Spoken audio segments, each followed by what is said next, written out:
जय श्री कृष्णा। राधे राधे। करवा चौथ का व्रत सुहागिन स्त्रियां अपने पति की लंबी आयु के लिए रखती है। यह व्रत कार्तिक माह की कृष्ण पक्ष की चतुर्थी तिथि को किया जाता है। इस दिन सुबह सूर्योदय से पहले उठकर सरगई खाने का नियम है। उसके बाद सुबह स्नान आदि से निर्वित हो पूरा दिन व्रत रखा जाता है और संध्या के समय में इस व्रत की कहानी सुनी जाती है। कहानी सुनने के बाद स्त्रियां वायना निकालती है और अपनी सास अथवा ससुर को देती है। अगर सास ससुर नहीं हो तो फिर बुजुर्ग अथवा ब्राह्मणी को वायना देते हैं। रात को चंद्रमा को अर्घ्य देकर तब भोजन किया जाता है। करवा चौथ की कथा। प्राचीन समय में वेद शर्मा नाम का एक विद्वान ब्राह्मण था। उसके 7 बेटे और एक बेटी थी।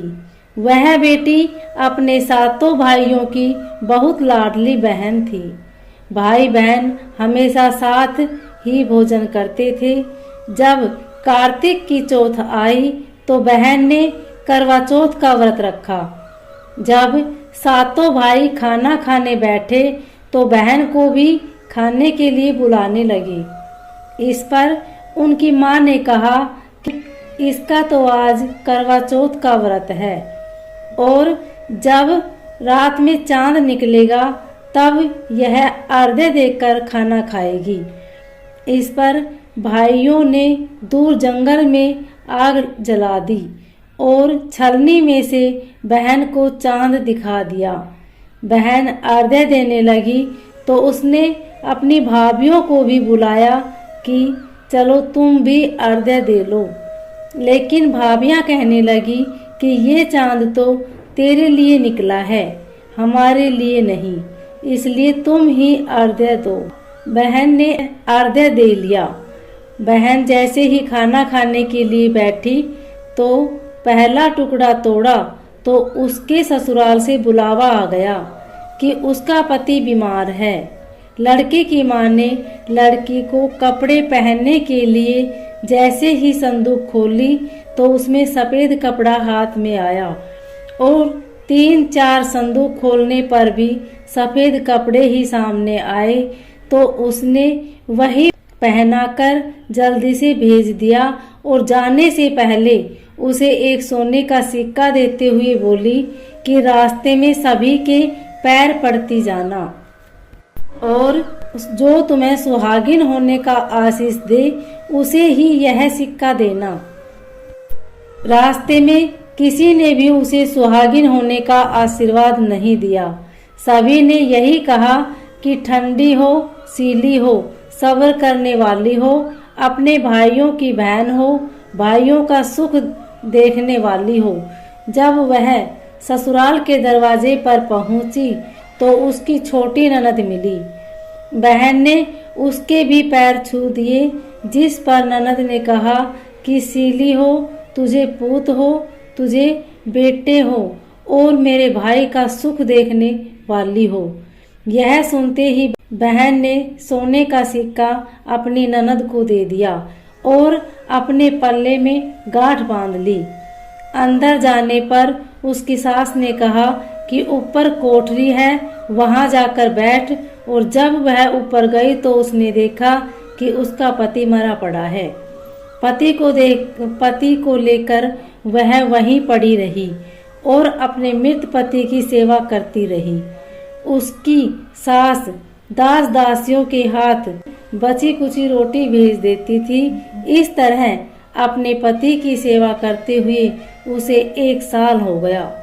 करवा चौथ का व्रत आया। सभी सुहागिन स्त्रियों ने नहा धोकर करवा चौथ का व्रत रखा, सिर धोए, हाथ में मेहंदी लगाई और 16 श्रृंगार किए। सभी ने सुहाग के नाम की नई चूड़ियां पहनी। बहन यह सब देखती रही। एक पड़ोसन ने कहा कि तू भी करवा चौथ का व्रत कर ले। तब वह बोली कि मैं कैसे व्रत करूं। इस पर पड़ोसन बोली कि चौथ माता सब ठीक कर देगी। पड़ोसन के कहने पर उसने भी व्रत रख लिया। कुछ देर में करवे बेचने वाली आई और आवाज लगाने लगी, करवा ले भाइयों की प्यारी बहन करवा ले, दिन में चांद उगाने वाली करवा ले, ज्यादा भूख की मारी करवा ले।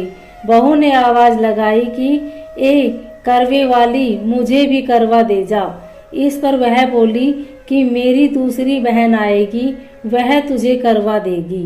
दूसरी बहन आई तो वह आवाज लगाने लगी, करवा ले भाइयों की प्यारी करवा ले, दिन में चांद उगाने वाली करवा ले, ज्यादा भूख की मारी करवा ले।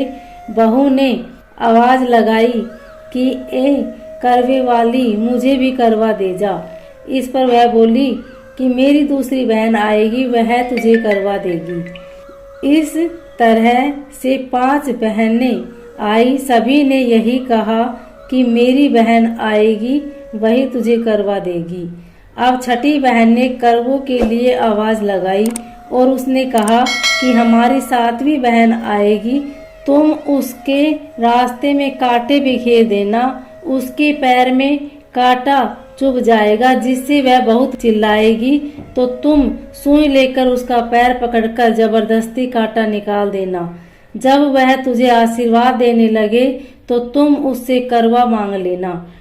करवे लेकर तुम व्रत का उद्यापन करना, जिससे तुम्हारा पति ठीक हो जाएगा।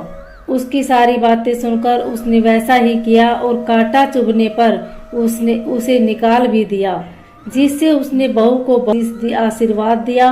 बहू ने उसके पैर पकड़ लिए और कहा कि तुमने मुझे आशीर्वाद दिया है तो तुम मेरे करवे भी देकर जाओ।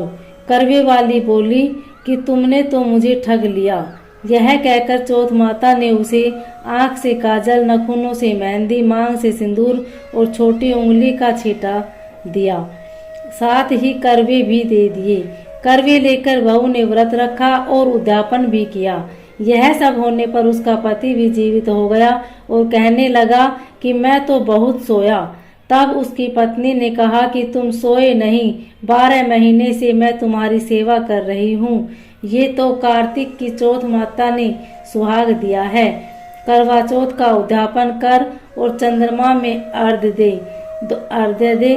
दोनों ने खाना खाकर चौपड़ खेलने लगे। कुछ देर में उसकी सास ने दासी को तेल में बना खाना बहू के लिए भेजा।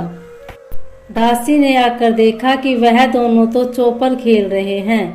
वह उल्टे पैर लौट गई और जाकर सास से कहा कि महल में तो बहुत रौनक लगी है, आपके बहू बेटे तो चौपड़ खेल रहे हैं। यह सब देख सास देखने आई तो देखकर बहुत खुश हुई।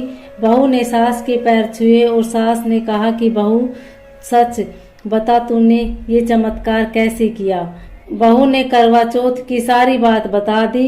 यह सुनकर राजा ने सारे नगर में ढिंढोरा पिटवा दिया कि सभी बहनें करवा चौथ का व्रत जरूर करें। पहली करवा चौथ अपने पियर में करे और वही उसका उद्यापन भी करे। हे चौथ माता, जैसे आपने उनकी सुनी वैसी ही हमारी भी सुनना, कहानी कहने वालों की भी, कहानी सुनने वालों की भी। अगर चौथ माता की कथा अच्छी लगे तो वीडियो को लाइक शेयर सब्सक्राइब जरूर करें। धन्यवाद। कमेंट में जय चौथ माता अवश्य लिखें।